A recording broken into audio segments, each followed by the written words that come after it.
Welcome friends, সবাই কেমন আছেন? আশা করি সবাই খুব ভালো আছেন। আমিও খুব ভালো আছি। আজ একটা জন্মদিনের স্পেশাল ছোট্ট ভিডিও নিয়ে এসেছি। একটা কথা বলতে চাই যে কোনো একটা কিছু কাজ করা কিন্তু সহজ নয়। সেটা চিন্তা করাটা সহজ, কিন্তু সফল করাটা খুবই কঠিন ব্যাপার।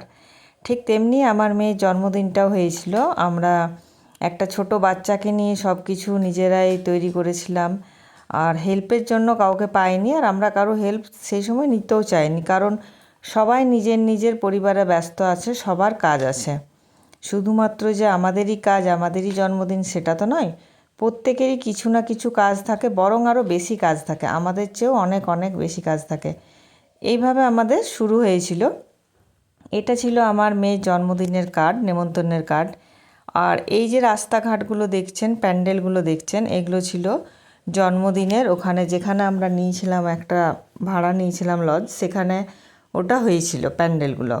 এটা ছিল মেনু কার্ডটা, ছিল মেনু কার্ডে খাবারগুলো ভীষণই ভালো হয়েছিল। আমরা যে ক্যাটারারকে দিয়েছিলাম ওই দাদা খুব ভালো রান্না বান্না করেছিলেন। মানে এটা আমার কথা নয়, যারা খেয়ে গেছেন, এসছিলেন, নিমন্ত্রিত ছিলেন, তারাই বলেছেন যে রান্নাটা খুব ভালো ছিল, পরিমাণটাও বেশ ভালো হয়েছিল। আর এই যে ডেকোরেশনটা দেখছেন, এটা আমরা ঠিক করেছিলাম, আদ্রার নয়, এটা আদ্রা থেকে একটু দূরে যেতে হবে, সেখানে একজন করে দিয়েছিলেন। তো মোটামুটি ভালোই হয়েছিল, খুব ভালো না হলেও আমার মোটামুটি ঠিকই লেগেছিল। আর ক্যামেরাম্যান এখানে ভালোই ছবি তুলেছেন, ভিডিও করেছেন। তো এই যে শর্ট ভিডিওগুলো ছোট ছোট, এগুলো সব আমি নিজেই করেছিলাম। হ্যাঁ, ব্যস্ত ছিলাম, তারপর গরমটাও ছিল প্রচুর, কিন্তু যেহেতু আমার অভ্যেস ছবি তোলা আর ভিডিও করা, তো আমি সেগুলো তার ফাঁকে ফাঁকেও করে গেছি। অনেকে এসছিলেন, খুব ভালোভাবে পেরিয়েছে জন্মদিন। মানে যতজনকে ডেকেছি মাত্র 5 থেকে 7 জন আসতে পারেননি, বাকি প্রত্যেকে এসছিলেন। এইভাবে পেরিয়েছে জন্মদিন, খুব ভালোভাবেই পেরিয়েছে।